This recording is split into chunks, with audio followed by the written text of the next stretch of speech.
What's up, everybody? We're gonna do just a quick transition walkthrough. I'm gonna talk over what's happening live. We're throwing to a segment on the floor during our online pre-X, which is live in the room into all of our campuses. We're giving away merch on the floor, which on the floor is tough to light because it's just not on stage. So what we do is you've seen the house lights come up. I'm going to try to bring in a little bit of a key, but we don't know where she's going to go. So what we do is we just light the floor.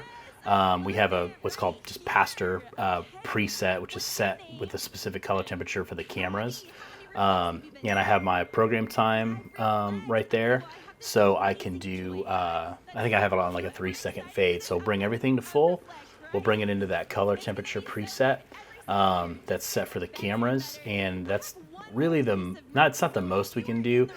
We'll kind of try to follow sometimes, particularly if pastor comes out on the floor with our key light, but sometimes that can create really harsh hot spots and cold spots, and it can look really disjointed. So we try to be careful with that and really let the house lights do the heavy lifting on key. She's going to be throwing back to the stage. So what I'm going to do is hit that clear button about 50 times just to make sure I clear the programmer as they come back to the stage. And I'm going to be there's more segments after this, but I'm basically going to be getting ready for the 2-minute countdown, which means we're going to basically fade all of the stage out, and it's going to cut to that here in a second. But basically what I'm going to do is, since I have the stage out, I'm going to actually fire my first song, which is that first green fader there. I'm going to fire that. I've got my worship key down. I'm watching the countdown. I'm getting ready. And we're going to be pushing up our first song and our key at the same time so that we can have a nice seamless transition lighting-wise into the first song. Hit a few busking cues and then fire on the verse, so we can lock in that 4 on the floor. What I did with this song, and it is really prevalent in this last little bit, is I do a lot of bit mapping. So the content was super fun and crazy and energetic. I had the movers doing a little bit of movement, but I really let the dimmer effects, color effects do the heavy lifting, and the video do the heavy lifting on bringing a lot of energy to this overall look.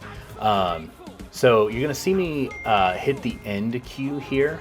And then you're going to see me in my left hand fire the next song. In the first cue of every song, I have a command line to select that song and then do a off on the executor previous.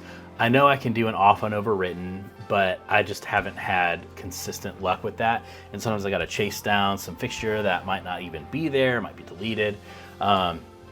So I just write it right off off the previous executor, and that's guaranteed to give me a nice transition into the next song and turning off the previous sequence.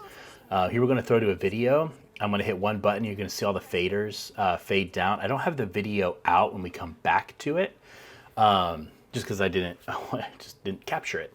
But I do that video out, and in that video when all the faders are off, I reset, and then I can do that fader or video out, and everything fades in real seamlessly.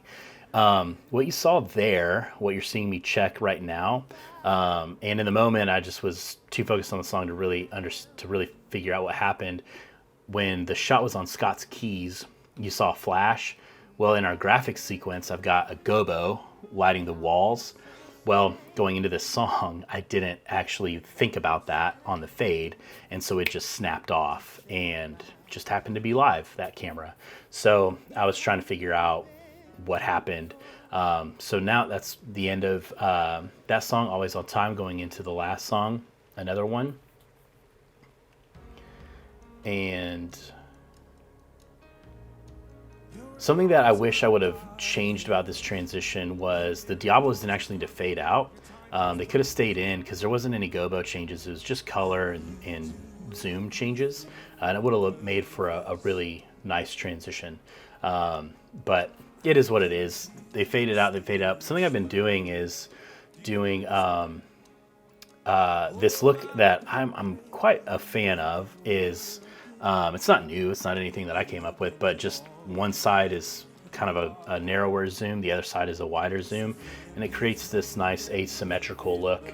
The longer I'm a fan of keeping the stage design around for a long time versus doing every quarter or every few weeks or whatever, because you don't really give your designers or programmers an opportunity to really explore what the rig can do. And sometimes, yeah, it becomes boring, but that's where you can I call it finding the corners.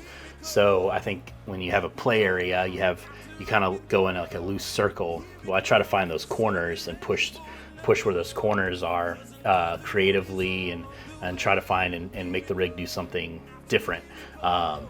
So when you spend a lot of time with a rig, you start to explore those corners a little bit more versus like, oh, I got learn a new one. And it can just be one of those things that's, it can be, you're just always constant learning a new rig, and just to save time, your looks can sometimes become pretty basic, just to kind of get through, and you don't really get to the good parts of a lighting design.